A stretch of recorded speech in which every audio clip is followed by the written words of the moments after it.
They don't call first, they just come to your house. Bree Stevens says an FBI agent told her they were reaching out to every single person whose cell phone put them near the Capitol during the riots. Stevens was out of town, so the agent called her on the phone the FBI had tracked. You thought it was pretty creepy that they could track your phone based on it pinging off the towers. Extremely creepy, because he explained that they have everyone's phone number from pinging off the cell phone towers, and they know basically exactly where you were at.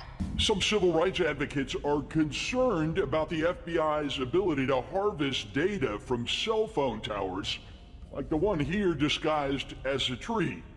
The FBI declines to discuss its investigative method. In the movies, mass surveillance embodies government overreach. But now, surveillance for the good of public health has arrived in the form of contact tracing apps.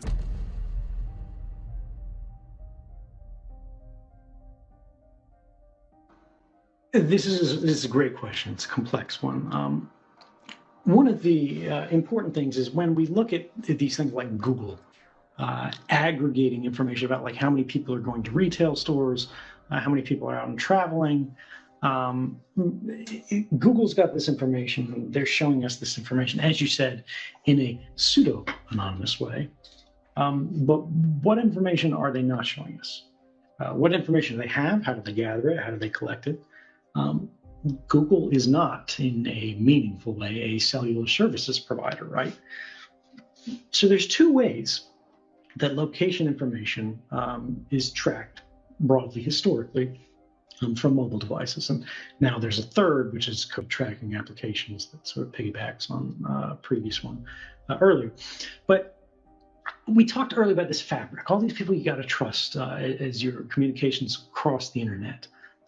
The internet is a physical object, right? A lot of people, when they're using like, Wi-Fi or cellular, it's hard to visualize that, to recognize that. You just type in Instagram or whatever, you flick your little finger and, more pictures come up in magic. But think for a minute how that happens. Let's make it simple. Take the internet part of the equation out. When you dial somebody's phone number, wherever they are in the world, or somebody dials your phone number, your phone rings instantly. How? How does that happen?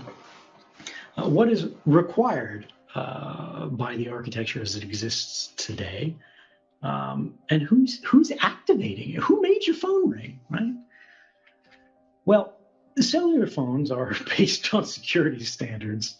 Unfortunately, engineering designs and protocols that were structured in like the 1970s. I mean, they really haven't changed that much. We have new levels of like call encryption.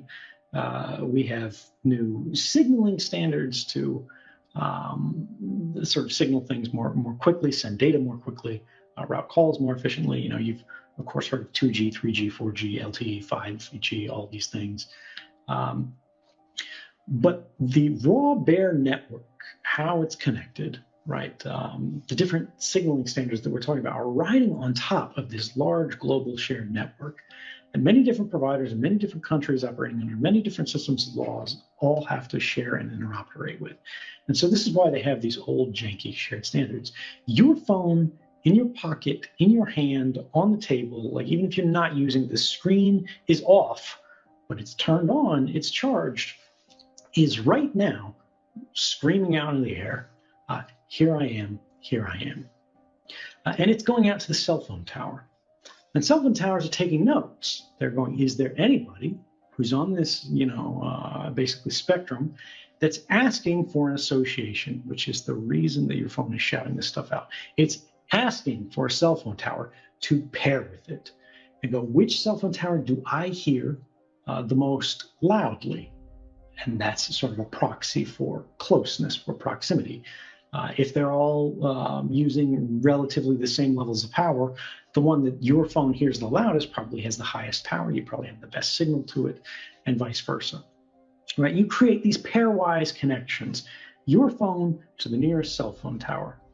Now, that cell phone tower has a fiber connection, a buried physical glass wire connection, or it's using like a microwave connection to another building that does have a fiber connection that's buried under the ground and goes to a data center, right? That's operated by the telecommunications provider, or they're renting space in another data center.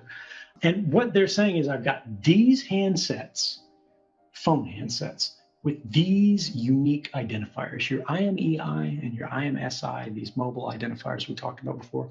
They're baked into your phone. One of them, the IMEI, you can't change, not ever, right? The IMSI, you can change by putting a different SIM card in there, but it doesn't matter because both of these are getting reported to the network. You might think you're being, cute by changing one SIM card to another. You get a different number on your phone. Well, that's not fooling the phone network. You might fool your ex or something like that, but you're not fooling the actual network. And this is happening at every cell phone tower that you pass. You're disassociating from one and you're reassociating with the next. The person that you're trying to call on the other side of the planet is doing the same thing. Now, when you take those location registries for all of these phone companies that are basically sharing access to them and providing lookups for each other to go what phone is at what location, is how your phone rings. What this means is that the phone network knows the location of every handset in the world that's within earshot of these cell phone towers at all times. Now ask yourself, the fact that you were registered or you were associated, you were paired with this cell phone tower at this time, is that getting deleted when you leave that cell phone tower? No. Should it be? Yes. Is it? No. And this is how they create that permanent record of all of our human motions, not for us individually, but humanity at scale. Now, this is the phone companies, right? And they can sell that information, they can share that information, they can rent that information. There's been all kinds of abuse. If you want to learn more about this, look up cell site location information, CSLI, cell site location information. If you have location services enabled on your phone, right, your phone is also getting a GPS signal. It's important to understand, if you turn off location services on your phone, it does absolutely nothing to hide you from the phone network that we just described. That works on whether your cellular radio is turned on. If you're getting a signal, if you're able to connect, if you're able to call people, if you're able to text, if you're able to connect to the internet, location services on or off, your location is known. But that's not necessarily going to Google unless they have a partnership, and in many cases they do. For Google, right, well, they get the GPS connection. They see your phone found this GPS satellite, you're at this location. They can ask your phone, what cell phone towers are you near? And your phone will very helpfully say, I'm near this cell phone tower. And every cell phone tower in the world is geolocated, right? Because the cell phone towers are, someone installed that. And they say, it's at this point, it's at this location, we'll have to service it later. So there's a global database of the world's Wi-Fi access points. Google helped pad that one out, by the way. Remember those Google Street View cards? They were mapping everywhere these Wi-Fi points at the same time they went around. They got in trouble for that at some point. Just like cell phone towers are geolocated, Wi-Fi locations are also being geolocated. It's not always perfect. It's not always up to date. But remember, if you've got location services turned on your phone, if you've got GPS enabled on your phone, or you don't, but your neighbor does, they can hear your Wi-Fi signal through the wall.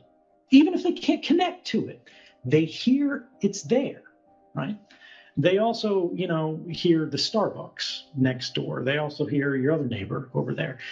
And if Google or whoever is filling out these databases, because lots of the different people are doing it, know, well, Granny's Wi-Fi access point is at exactly this location, because Granny always leaves her GPS on. She just wants to go down the street, get directions accurately. And Granny, her phone can always hear these other Wi-Fi access points. Well, we know those are near her apartment. And 5 doors down, there's your cousin or whoever, and they do the same thing. And The cousin can hear half of the ones that Granny can hear from their phone, but they've got another half that Grannies can't hear, right? Well, they know the half that both of them can hear are probably in between them. And so this is used even for people who don't opt into this, even for people who don't want to be a part of this. Your location is almost always inferenceable if it is not concretely known by the network or by the services that you're interacting with. You can turn off location services and not provide this granular information, right? You can, what you're doing when you turn off location services is you're trying to deny to apps that cell site information. You're trying to deny to apps that GPS information. You're trying to deny to apps that Wi-Fi information. But remember that the cellular network is not going through an app, right? Your phone doesn't get to decide if it shares its location or not. You must provide your location as a result of pairing with that tower. The whole point is there is some information, location information is a great example of it, that cannot be anonymized in a meaningful way. And there is a ton of research about this.